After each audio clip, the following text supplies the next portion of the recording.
कल की चर्चा में हमने सुना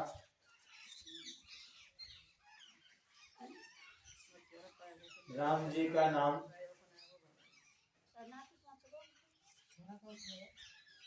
कल की कथा अत्यंत रोचक थी। राम जी के नाम का महत्व दिया गया था। कल हमने ये बताया कि राम जी का नाम क्या महत्व रखता है, राम जी के नाम में क्या क्षमता है, क्या शक्ति है। गोस्वामी तुलसीदास जी ने बताया कि राम जी का नाम ही ऐसा है जो आपकी हर महत्वाकांक्षा, हर कामना, हर सिद्धि और स्वयं राम जी से मिलाने की क्षमता रखता है।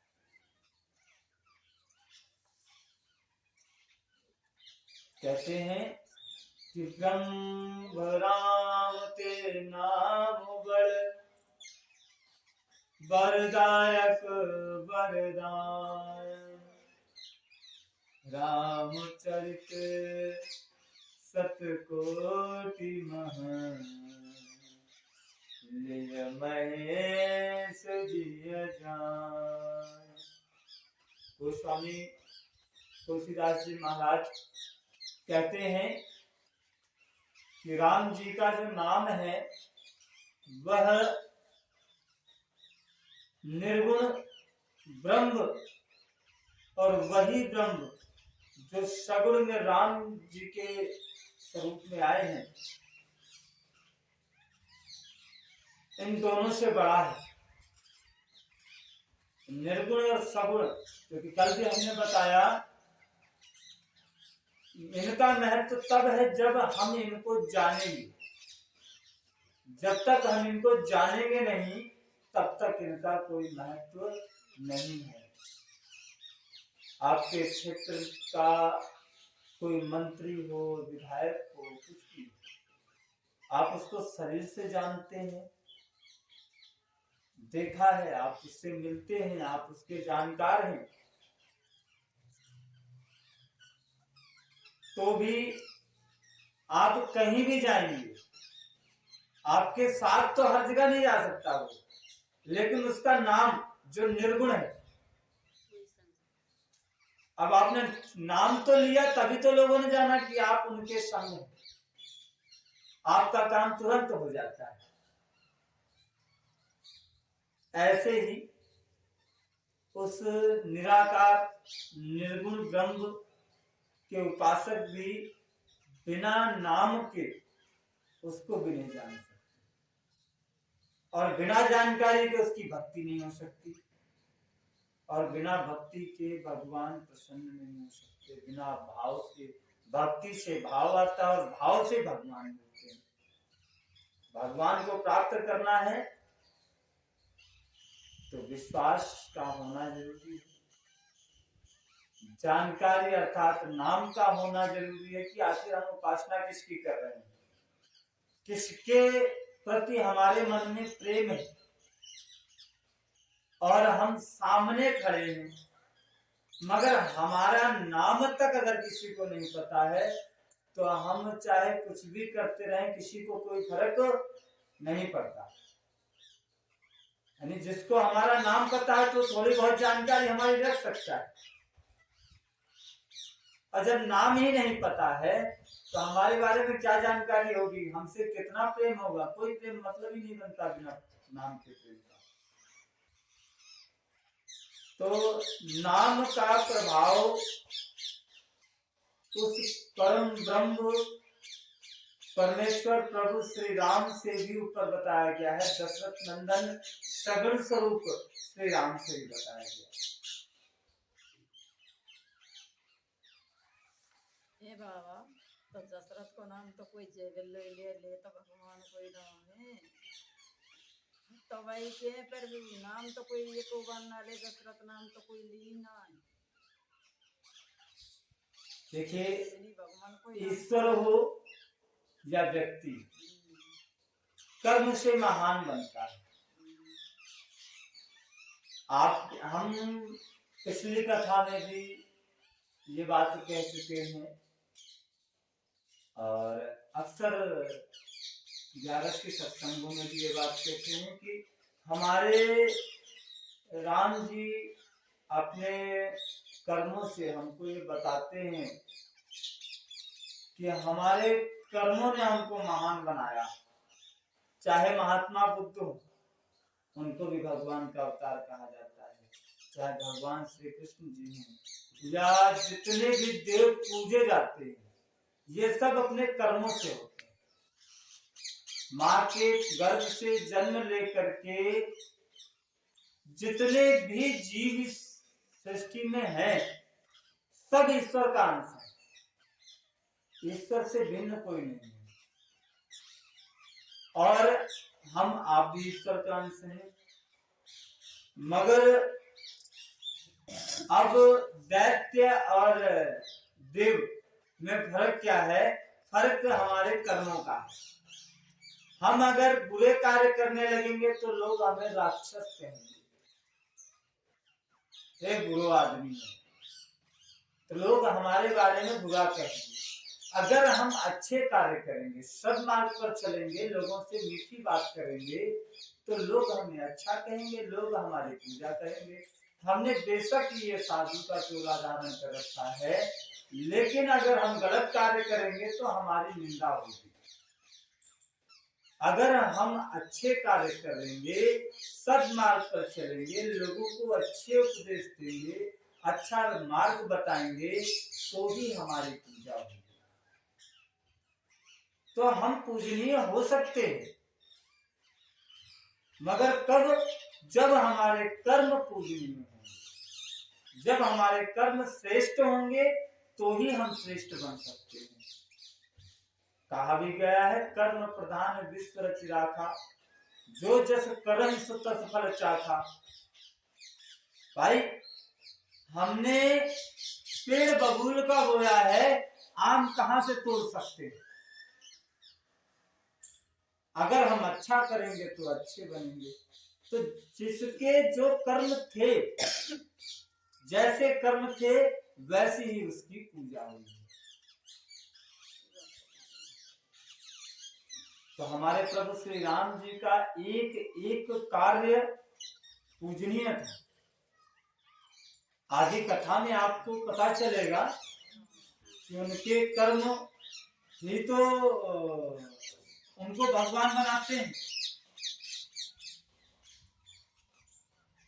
कहीं ना कहीं हमको सोचना पड़ जाता है कि हम इन जैसे कैसे हो सकते हैं, लेकिन हमारे राम जी ने कई बार ये भी दिखाने का प्रयास किया है कि मैं जो मैंने किया है वो आप भी कर सकते हैं। हमारे राम जी ने कई बार ये कहने का प्रयास किया है कि मैं कोई अनोखा राजा नहीं हूं, मैं कोई अनोखा भगवान नहीं हूं, मैं कोई ऐसा नहीं हूं कि जो आप नहीं, जो मुझ में है वही आप में है। मेरे 2 हाथ हैं, आपके भी 2 हाथ हैं। राम जी भगवान के कहीं चतुर्भुज नहीं दिखाए, कहीं उन्होंने ऐसा कोई वेश नहीं दिखाया जिसमें उनको कोई चमत्कृत होते हो, हवा में उड़ रहे हो, ऐसा कहीं नहीं दिखाया। उनको ऐसा कहीं नहीं बताया कि चतुर्भुज हो या 4 मुख हो या 2 मुख हो, ऐसा कुछ नहीं दिखाया। कोई चमत्कार नहीं दिखाया उन्होंने जो किया, प्रत्यक्ष किया, लोगों को ये सीख दी कि जिस प्रकार से हमने कर्म किए, उसी प्रकार से आप भी अगर कर्म करेंगे। आज मैं राम के नाम से पूजा जा रहा हूं, कल आपके नाम से भी मेरी ही पूजा होगी। अर्थात नाम लीजिए, किसी का भी लीजिए, लगेगा तो हमारे राम को, क्योंकि हम सब राम के ही तो हैं। कोई हमारे राम से विलग नहीं।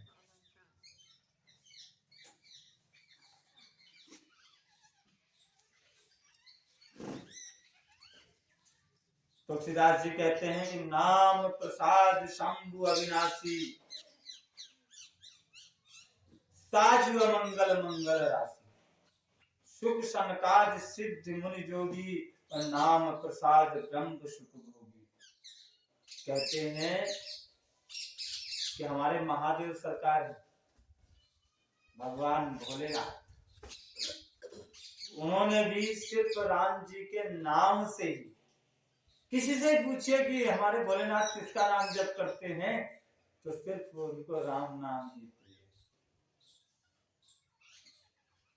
हमारे महादेव सरकार को राम नाम प्रिय है और उन्हीं के नाम के प्रताप से, नाम के प्रभाव से ही वो भी अविनाशी हो गए, यानी कि उनका अब नाश नहीं, अमर हो चुके।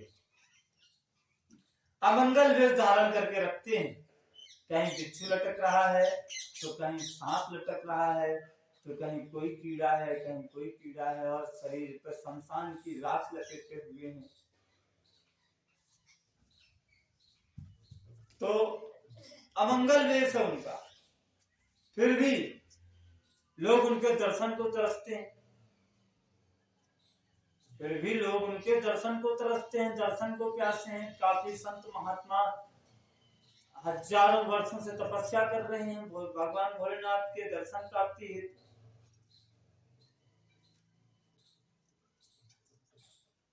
सुख सनकादि सनत कुमार, सनंदन कुमार जो महात्मा हैं, उनके नाम के प्रभाव से ही चराचर ब्रह्म में कहीं भी विचर सकते हैं, कहीं भी आ जा सकते हैं, उनके विचरने में कोई रोक टोक नहीं है। उनके नाम के, राम जी के नाम के प्रभाव से ही सुखदेव जी मुनि योगीगण राम जी के नाम के ही प्रसाद से ब्रह्मानंद को प्राप्त होते हैं, ब्रह्मानंद को भोगते हैं। देव ऋषि नारद, ये नाम तो सब जानते हैं, उन्हें भी देव ऋषि का पद राम जी के नाम के प्रभाव से ही तो प्राप्त हुआ है। वो भी तो हमारे श्री हरि नारायण नारायण नाम जपते रहते हैं। हरि सारे संसार को प्यारे हैं, ऐसा कोई नहीं है जिसको हरि प्यारे ना हो। कोई किसी रूप में बसता है, कोई किसी रूप में बसता है। ईश्वर एक है, ईश्वर एक है, नाम है। पर राम नाम की विशेष महिमा, उन करोड़ों करोड़ नामों में राम नाम की विशेष महिमा बताई गई है। विशेष महिमा देखिए, बच्चा यानी कि जब जीव जन्म लेता है और मरते तक वो झूठ कहता है, लेकिन जब मृत्यु सैया पर लेट जाता है ना, उस वक्त वो भी एक ही नाम को तरसता है कि राम नाम किसी तरह से अंत में आ जाए, और नहीं निकल पाता है। अच्छा, किसी भी देव का उपासक, चाहे कृष्ण जी का उपासक हो, चाहे राम जी का उपासक हो, चाहे शिव जी का उपासक हो, चाहे राधा रानी का उपासक हो, चाहे माँ भवानी का उपासक हो, चाहे हीरामन बाबा, भैरव बाबा, किसी भी देव का उपासक हो, लेकिन जब उसकी अंतिम घड़ी आती है, जब अंतिम यात्रा निकलती है, तो एक ही नाम निकलता है, एक ही नाम निकलता है कि राम नाम सत्य है ना, और सत्य बोलो गत्य, अर्थात कि राम नाम ही परम सत्य है। और इसीलिए इस नाम की विशेष महिमा, इसी कारण से इस नाम की विशेष महिमा। और ये नाम अधिकतर समय हमको लेना है। नाम जप के बिना कोई तपस्या, कोई भजन, और नाम जप इतना सहज है, इसके लिए आपको किसी प्रकार के आसन की आवश्यकता नहीं है, किसी प्रकार के एकांत की आवश्यकता नहीं है। आप खूब चिल्ला करके कह सकते हैं, आप नाचते नाचते कह सकते हैं, आप बैठे बैठे कह सकते हैं, आप रोते रोते कह सकते हैं, आप हंसते हंसते कह सकते हैं, काम करते हुए कह सकते हैं, लेटे हुए, बैठे हुए, चलते हुए, दौड़ते हुए, कैसे भी ले सकते हैं। राम जी का नाम लेने में तो आप सर्वथा स्वतंत्र हैं और इस पर कोई पाबंदी भी नहीं लगा सकता। तो राम जी के नाम से तो भक्त ध्रुव, प्रहलाद, ये छोटी सी उम्र में ही राम जी को प्राप्त हुए। और ये चलिए, हमने अभी तक भक्तों के नाम बताए। एक नाम था अजामिल, जो सप्ताह में भी आता है। अजामिल डाकू था, यूं कहें कि हर प्रकार के बुरे आचरण थे उसके, पर उसके संतों के प्रसाद से उसके पुत्र हुआ और पुत्र का नाम रखा नारायण। और अपने अंतिम समय में उसने अपने बेटे को आवाज दी। जब नारायण ने उसको अपना लोक दिया, तो फिर वो तो अनजान में भी अगर नाम लेने से अगर उसको श्री हरि का लोक प्राप्त हुआ, तो सोचिए कि आप जब जान करके और मन से, प्रेम से, वचन कर्म से जब आप अपने राम का नाम लेंगे, जब प्रभु का नाम स्मरण करेंगे, तो कितना आनंद प्राप्त हो सकता है। नाम का प्रभाव है। बस हमें बुरे कर्मों से, बुरी संगत से बचना है। राम नाम के प्रभाव से, राम नाम से अगर आप कहीं बच सकते हैं, या यूं कह लें कि अगर जब तक आपके साथ बुरे कर्म हैं, बुरे विचार हैं आपके मन में, आपके शरीर से बुरे कर्म बन रहे हैं, बुरे आचरण हैं, तो राम नाम भी आपको, जब आप हट करेंगे तो उनसे छुड़ा सकता है, लेकिन जब तक आप हट नहीं करेंगे तब तक राम नाम भी आपको बचा नहीं सकता। आपको हट करके राम नाम लेना पड़ेगा, क्योंकि ये बुरे आचरण आपको राम नाम लेने नहीं देंगे।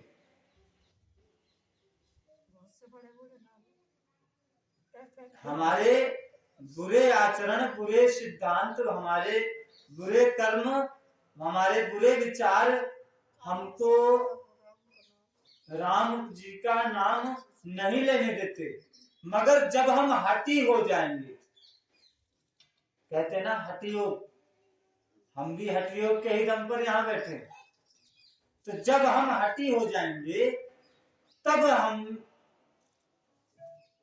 जब हम हट से राम जी का नाम लेंगे, एक समय तय करेंगे नहीं हमको लेना है, तब उस राम नाम का प्रभाव ये होगा कि सबसे पहले आपकी बुराइयां हटेंगी।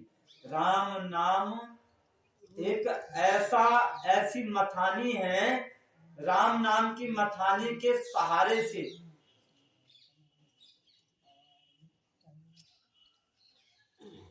गुरु नाम की रस्सी, गुरुदेव की रस्सी और राम नाम की मथानी, अर्थात गुरु ने जो भी नाम दिया वो राम का ही नाम है। गुरु ने जो भी नाम दिया है वो राम का ही नाम है। तो गुरु नाम की रस्सी से दी हुई जो भी मथानी दी जाती है, जिस नाम की मथानी दी जाए, उससे जब आप छाछ बिलोएंगे तो राम नाम का अमृत ही निकलेगा, मक्खन निकलेगा। तो हट पूर्वक पर बिलोना पड़े, हट पूर्वक। यहाँ ज्यादा आवेगी यहाँ तो वाला ज्यादा आवे तो लव तो ज्यादा ही तगड़ी मुड़ राखिया है जे अनावर की तो भाईती शौकीन है झूलता है तगड़ी तो है। नहीं ओढ़े आने तो हमको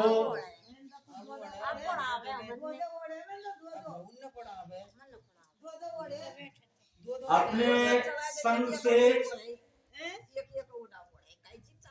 अपने आप से बुरे विचारों को समाप्त करने का प्रयास करना है, बुरे संग से बचना है, बुरे कर्मों से बचना है, बुराइयों से बचना है और राम जी का नाम अधिक से अधिक समय लेना है। तुलसीदास जी कहते हैं कि नाम नाम को कल्प तरु कलि कल्याण निवास, जो सुमिरत भयो भांगते तुलसी तुलसी दास। तुलसीदास जी राम के नाम की महिमा इतनी कहते हैं कि कलयुग में तो राम का नाम कल्प तरु वृक्ष अर्थात मन चाहा पदार्थ देने वाला, राम का नाम मन चाहे पदार्थ देने वाला है, कल्याण का निवास स्थान है अर्थात मुक्ति का घर है राम का नाम, जिसको स्मरण करने से भांग के से समान तुलसीदास तुलसी जैसे पूजनीय पवित्र वृक्ष के समान हो गया। और केवल कलयुग की ही बात नहीं, चारों युगों में, तीनों कालों में, तीनों लोकों में नाम को जप कर ही जीव शोक रहे।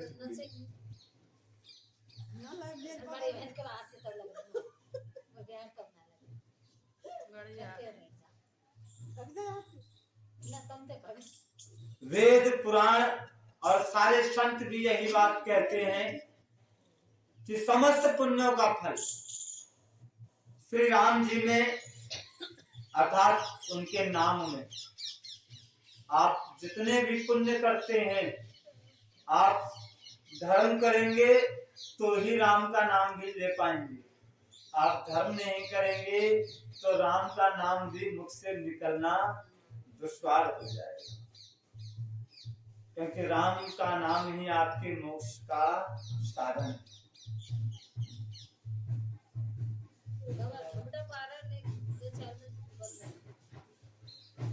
पहले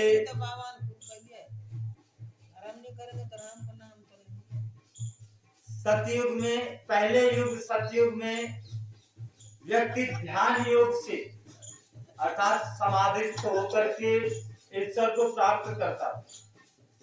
दूसरे त्रेता युग में यज्ञ क्रिया से, तीसरे द्वापर युग में पूजन क्रिया से भगवान प्राप्त हो जाते थे, प्रसन्न हो जाते थे। परंतु कलयुग केवल पाप की जड़ है। कलयुग में अधिकतर आपको पाप देखने को मिलेगा।